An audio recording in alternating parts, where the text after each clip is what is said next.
Aloha, my name is Melelani Oshiro. I'm a UHC TAR Extension Agent for the livestock programs based in Hawaii County. This video is going to talk a bit about beef consumer trends and the surveys that have been done in the past, as well as a current one that we have conducted to look at beef consumer purchasing behaviors in our local communities. So let's get started. So, one of the objectives, as I mentioned, was looking at beef consumer purchasing behavior. And there's a survey that's out there nationally that collects information about our beef consumer and can tell us about a lot about what they use as the criteria to select beef in the grocer or market or anywhere they are selecting beef, and other information about them, about what makes that decision for them and what drives that decision for them. However, we are limited locally here in the state of Hawaii to look at our beef consumers' purchasing behavior here. There's only been a few surveys or studies that have been done. And so that was one other question we wanted to know, was what are our local beef consumers' purchasing behaviors like here in the state of Hawaii? So let's first look at some of the national information that we have.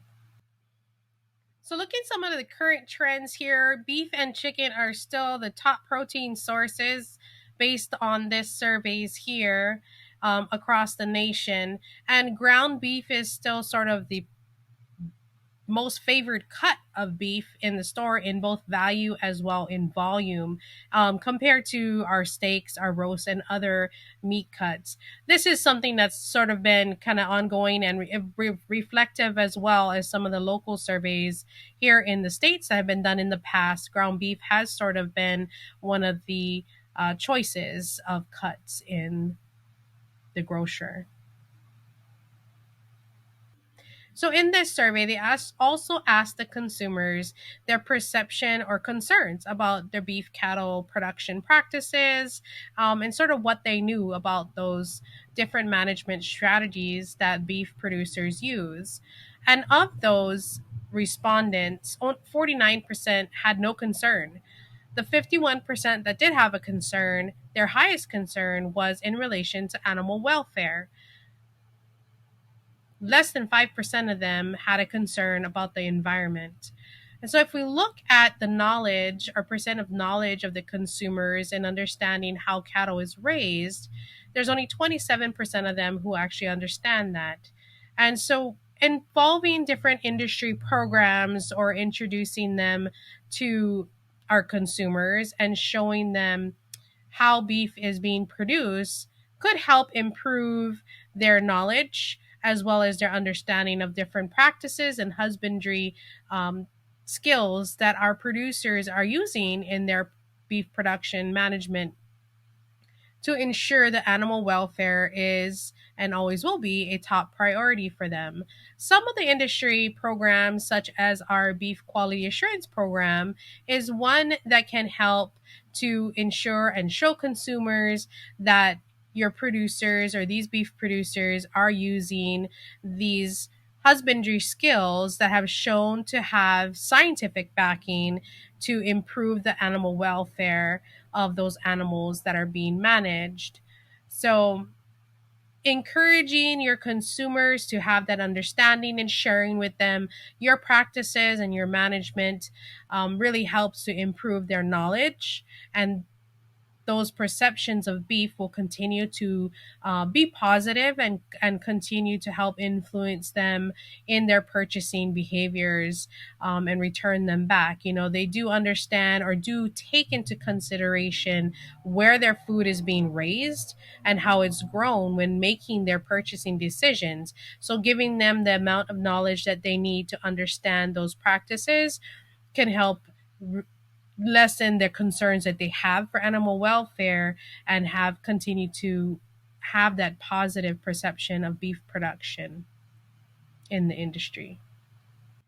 So, another good source of information that can come from this survey is the willingness to pay. So, the chart here shows the survey across the nation looking at willingness to pay per versus the average price per pound. So another good piece of information and thing to consider is the willingness to pay. How much is your consumers willing to pay for a pound of beef, or this particular steak in the store.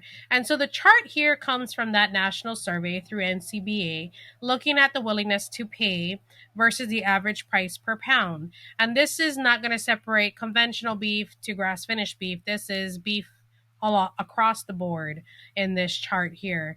And so you can see there's some areas where there were great separation between the willingness to pay and that price per pound. And that some of that area is related to COVID, right? When your supply changes, and those separations will get a lot larger.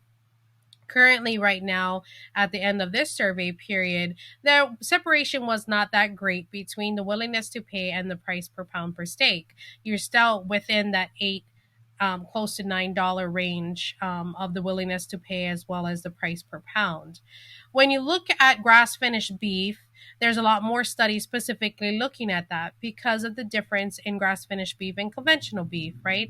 But what the studies have found is that demand and willingness to pay will increase as that beef quality improves over time, right? Over years. And of course, people are going to be more willing to pay more and consistently go back to products that they know they're getting good quality from, and it will be consistent in quality for them. You're going to go back and buy a good steak again and again if it's going to be great every time. Another study did find that people were willing to pay that $2 premium on a pound of grass-fed beef compared to conventional beef because they looking at the health benefits were shared across those products, right? Knowing that there's a health benefit behind having grass-finished beef. In another study, they looked at this price comparison where people were willing to pay, but there was a great separation in the amount that they were willing to pay. One looked at almost close to $6, while the other was almost $14 that they were willing to pay more for. And why there was such a great big separation had to do with where the beef was coming from and what the origin that beef was coming from. It was all grass finished beef, but there was a difference in where that beef was coming from. And in this particular study, the origin in which the beef was coming from that was getting the lower amount of willingness to pay, so that 576 amount to pay, was coming from a region that was known to have beef of unsafe practices. So again, this goes back to sort of perception and concerns of the consumers and them using that knowledge that they have about the beef that they're purchasing to make those decisions, right? If they know where the beef is coming from and they know the practices that are put into producing that beef, will likely influence their willingness to pay or even purchase that particular item. This is just another piece of information I thought was very interesting from the survey, was that meals cooked at home has also gone up over time, right? And I think some of this has been due to COVID. More people had to cook at home. They had to buy their own stuff and cook it themselves. But 76% of people are eating more home cooked meals, right? So they're purchasing their beef and they're cooking it at home. So maybe providing some education to them on how to properly prepare different cuts of meat, whether it's conventional grass finished beef. Those are important things to think about and share those types of information with folks so that they may not know the proper way to cook a grass fed steak, or making a roast from it, or just doing other things to help enhance those flavors or quality of that meat. So keep that in mind when you're sharing information about how your products, add in a quick recipe or something like that, or giving out some samples. If you're selling it at markets and things like that, it could also be helpful to help continue to promote your beef, as well as your consumers' willingness to pay more for it.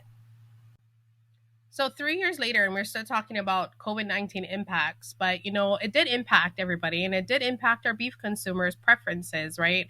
And 25% of them, the cost is really a big thing in which influences their preference for beef or not, right? And home cooking sort of increased, right? So they can maybe spend a little bit more on the steak now because they're going to cook it at home instead of buying it at the restaurant. But folks have been ordering more groceries online using things like Instacart and Amazon Fresh. And this is sort of national data. I don't know if too many people, if we have information about that here in Hawaii, because some of this stuff won't get here, or won't get here in time, right, for us to be able to use it. But the fact that we are looking at impacts of beef consumers' preferences and cost being an important part of that, we do need to take that into consideration, right? When we're looking at how our consumers are going to be purchasing beef, they are going to be looking at the cost of it, and maybe they do order their groceries online and then pick it up in the store, which is things that we are have available now here. You can do those orders online, and then you'll just pick it up, so you won't necessarily be able to look at that cut of meat, look at the color, or look at the marbling in that sort of steak that you choose, because that is going to be done for you, and all you're going to be able to know is what is the price of things, right? What is it going to cost you? So that's just something to think about as far as what else our beef consumers consider when purchasing beef. All right, so now that we know what we know nationally, what do we have locally that has been done, and what information can we pull about local beef consumer trends and sort of purchasing behavior? There's sort of two studies that have been done. One was kind of across the state, and the other was done within Kauai County. So the first one here was ran through Hawaii Cattlemen's Council and Hawaii Department of Agriculture. Beef was ranked number one in that study, and 78% of them ate beef at least once or twice a week. More common beef cuts were ground beef, with about 23% of them choosing ground beef as the common cut, and steaks and roasts as the other two. And price, quality, and cut were the three driving factors when they making beef purchases in that study. And so some things that did come out of that study was really the quality, and how we can standardize quality of grass finished beef here in the state could help influence or encourage people to continue to purchase local grass fed beef. The Kauai study, which was done in 2016, beef was the protein that was most oftenly bought compared to the other proteins. Taste in that study, taste really was the preference that drives purchasing over cost, right? So if they knew they were going to get a good tasting steak, they were willing to put in that over the cost of what that would cost, what that would take out of their pocket, right? At home, steaks are usually most oftenly cooked, and people were still cooking a lot at home. And I think that's sort of Hawaiian culture. A lot of us do, locally here, we'll cook our foods more at home. We don't have out in the rural country DoorDash and all those, vendors coming to our door to be able to deliver. When you live out country, you don't really have access to that. So typically you are cooking more at home. But tenderness, and second to that was flavor, that rank in that study, which led the factors in which folks looked at the eating quality of that steak, right? So they took into consideration tenderness as well as flavor as the top two factors. So that's what we currently know locally, right, about sort of our local beef consumers. And there's only two studies that were really done looking at that here in the state. So then what are we doing now? Since, we only have those two surveys to look at and kind of pull information from, one of the big objectives, as I mentioned in this project, part of this project and the funding that we got to support this project, was to conduct a survey looking at purchasing behavior of those here in our local communities that are purchasing beef, right? What are they using to make those decisions? Has it changed from the last surveys that were done? And, has COVID caused any changes in there, and can we see those changes? And, what sort of folks are continuing to purchase beef? And is it still number one on their protein source when they're making those purchases in the grocery store? So the survey is still ongoing. So I'm going to share a little bit of the information, some of the preliminary data that we have from that. But if you have not seen this survey before and you live in the state and you've not done it, do it. Do the survey. Give us your information, because this is important stuff for our beef producers to understand, our market folks, our processors. They all want to know what you're looking for and what would change you from going from purchasing conventional beef to grass finished beef if you could. is it the price that you can't afford it, or is it quality not there? So those types of information is important for us to know, and this is how we get it. Typically is through surveys. So yeah, I apologize, we always asking for surveys, but if you haven't done this and you're watching this during our normal webinar period that we release these videos at, and you haven't done the survey yet, go ahead and do it. It's still open. The results from this will eventually be shared in a paper. So let's get to some of the preliminary results now. All right, so some of the data and what we were seeing on this survey, I guess some just basic things, 75% of these respondents have been Hawaii residents for more than 20 years. And this survey was only open to, or we were only collecting really data from Hawaii residents. So if anybody went in here and they scanned their QR code and started the survey and are not a resident, then they kind of got led to other questions. We wanted really to be able to collect the information from our local residents here, kind of, what's their income, how many is in their household, and those averages, and then what is their purchasing behaviors, what do they consider when they're making those purchases in the store, how often they're consuming beef, all those types of things. So these are kind of just a little bit of the information here. As I said, 75% of them were our residents for more than 20 years. So they've been here in Hawaii for a long time.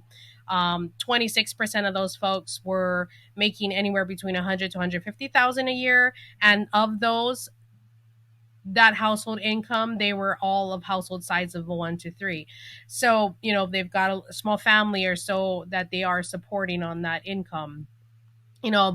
And still ground beef in this survey has floated to the top as the cut that everyone is purchasing, as compared to ribeye steaks or chuck steak that came in third, and anything else, all others, our roast, thinly sliced beef, all the stuff we use to make teriyaki and whatnot, chopped steak, brisket, those variety meats, were all kind of grouped all together in all others because they were all consuming about less than 5% of those purchasing choices in the grocery store.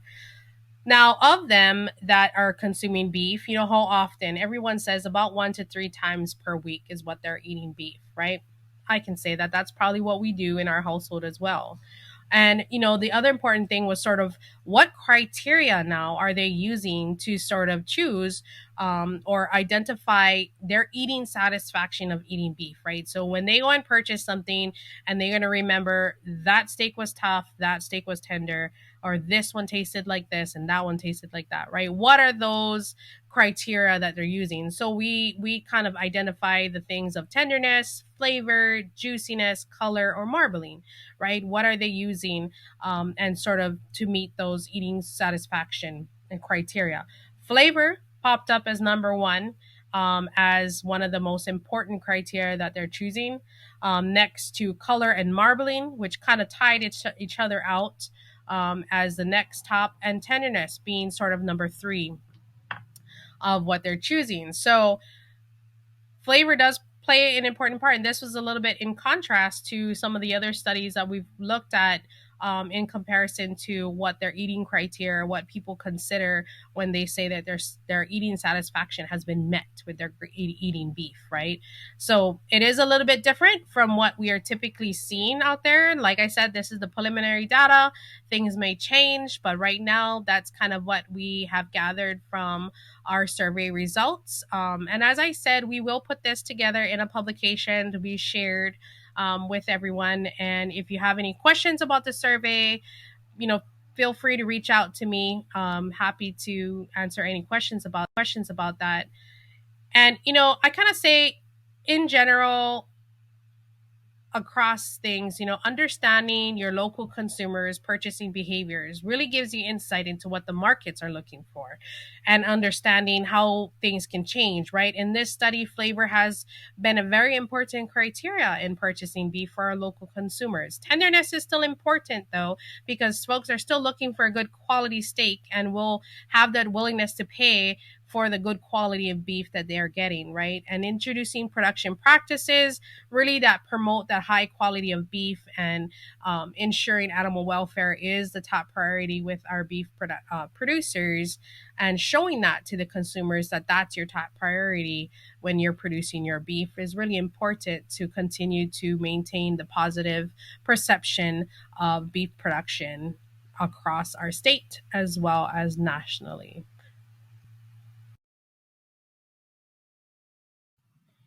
Mahalo and thank you again for watching. I hope the information shared in this video will be useful for your production system. Please take a minute to fill out our feedback or evaluation form by scanning the QR code on your screen or clicking the link in the description box below. Your responses are anonymous and will be used to provide valuable information to our program sponsors and to help support future programs for our Hawaii ranchers and agriculture communities. And then join us August 31st, 2023 for our live Q&A session where you can speak and ask questions to any of our speakers. Mahalo and thank you again for watching.